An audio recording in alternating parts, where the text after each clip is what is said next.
नमस्कार बंधुरा घरोया रान्नाबान्ना चैनेले आपनादेर सबाइके अनेक अनेक स्वागत जानाई। आज के आमी आपनादेर साथे नानान रकम सब्जी दिए चिकेनेर एकटा सिम्पल रेसिपि आपनादेर साथे शेयर करब। एई गरमकाले नाममात्र तेल मशलाय जदि कोनो चिकेनेर रेसिपि ट्राई करते चान ताहले एई रेसिपिटा एकबार बाड़ीते बानिये देखते पारेन, खेते किन्तु असम्भव भालो हय। ताहले आसुन बंधुरा आमार एई आजकेर रेसिपिटा देखे नेওয়া যাক। प्रथमेই আমি এখানে 700 গ্রাম চিকেন নিয়েছি আর চিকেনের পিসটা একটু বড় সাইজ করে কেটে নিয়েছি। যেরকম নরমাল পিস হয় তার থেকে একটু বড় করে কেটে নিতে হবে। তারপর এখানে দিয়ে দিচ্ছি স্বাদ অনুযায়ী লবণ, হাফ চামচ গোলমরিচ গুঁড়ো আর দিচ্ছি 1 চামচ ভিনিগার। এখানে ভিনিগারের পরিবর্তে লেবুর রসও ব্যবহার করতে পারেন। আর 1 চামচ সরষের তেল দিয়ে চিকেনটাকে ভালো করে ম্যারিনেট করে নেব। এই রেসিপিটার জন্য চিকেনটা ম্যারিনেট করার জন্য খুবই কম উপকরণ দরকার। কয়েকটা উপকরণ দিয়ে চিকেনটাকে ম্যারিনেট করে 10 থেকে 15 মিনিটের জন্য রেখে দিতে হবে।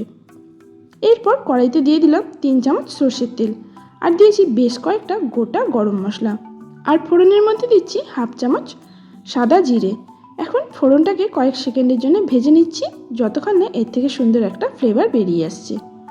তারপর এখানে দিয়ে দিয়েছি দুটো মিডিয়াম সাইজের কুচি করে রাখা পেঁয়াজ।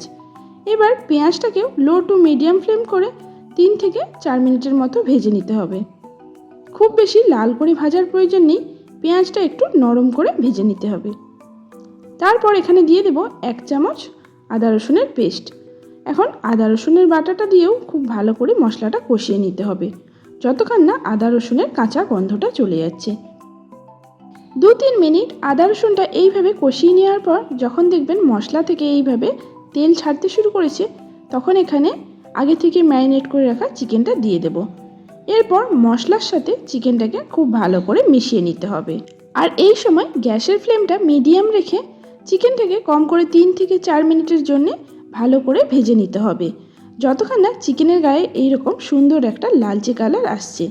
এতে মশলাটাও যেমন সুন্দরভাবে কষানো হয়ে যাবে আর চিকেনটাও খুব সুন্দরভাবে মশলার সাথে এরকম ভাজা ভাজা হয়ে যাবে।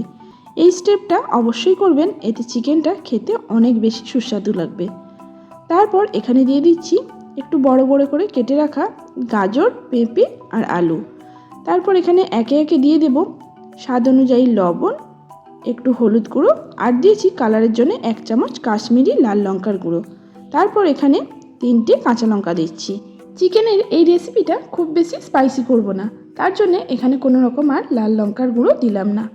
এরপর এই শুকনো মশলার সাথে চিকেন আর সবজিটাকে ভালো করে 2-1 মিনিটের জন্য ভেজে নিচ্ছি। এতে সবজিটাও খুব সুন্দরভাবে ভাজা হবে আর চিকেনের গায়েও সুন্দর একটা কালার আসবে।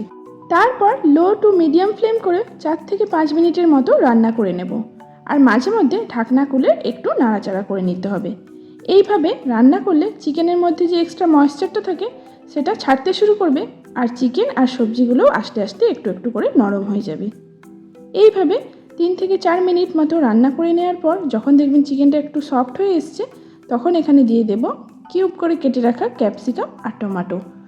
যেহেতু ক্যাপসিকাম আর টমেটোটা সেদ্ধ হতে খুবই অল্প সময় লাগে তাই এগুলোকে শেষেই ব্যবহার করবেন। এখন সমস্ত কিছু আবারও খুব ভালো করে মিশিয়ে নিয়ে ঢাকনা দিয়ে 2 মিনিট মতো রান্না করে নিচ্ছি। এরপর এখানে দিয়ে দেব বেশ খানিকটা পরিমাণ ফ্রেশ ধনেপাতা। চিকেনের এই রেসিপিটাতে এই ধনেপাতাটা ব্যবহার করার চেষ্টা করবেন, এর স্বাদ এটাতে অনেকটাই বেড়ে যায়। এখন ধনেপাতা দিয়ে আবারও সব কিছু খুব ভালো করে মিশিয়ে নিচ্ছি যতক্ষণ না চিকেনটা খুব সুন্দরভাবে কষানো হচ্ছে আর চিকেনের গা থেকে তেল ছাড়তে শুরু করবে। তারপর এখানে দিয়ে দিচ্ছি বেশ খানিকটা পরিমাণ গরম জল। যে কোনো চিকেন কারি বা চিকেনের রেসিপিতে গরম জলটা ব্যবহার করবেন, এতে চিকেনের গ্রেভি বলুন বা ঝোল দুটোই খেতে অনেক সুস্বাদু হয়। এখন পরিমাণ মতো জল দিয়ে এটাকে ঢাকনা দিয়ে 4 থেকে 5 মিনিট মতো রান্না করে নিতে হবে যাতে চিকেন আর সমস্ত সবজিগুলো খুব ভালোভাবে সেদ্ধ হয়ে যেতে পারে। দেখুন 4-5 মিনিট পর সবজিগুলো খুব সুন্দরভাবে নরম হয়ে গেছে আর চিকেনটাও খুব সুন্দরভাবে কুক হয়ে গেছে। নানান রকম সবজি দিয়ে এই সিম্পল চিকেন কারি এখন পরিবেশন করার জন্য একদম তৈরি। আমার এই আজকের রেসিপি বা রান্নার পদ্ধতি ভালো লাগলে ছোট্ট করে একটা লাইক করার অনুরোধ রইল আর পারলে পরিবারের প্রিয় মানুষদের সাথে প্রচুর প্রচুর শেয়ার করবেন। আর আমার চ্যানেলে নতুন বন্ধু হয়ে থাকলে চ্যানেলটা সাবস্ক্রাইব করে পাশে থাকবেন। আজকের মতো এই পর্যন্ত, খুব শীঘ্রই হাজির হব আবারও একটা নতুন রেসিপি নিয়ে। সবাই খুব ভালো থাকবেন, সুস্থ থাকবেন। ধন্যবাদ।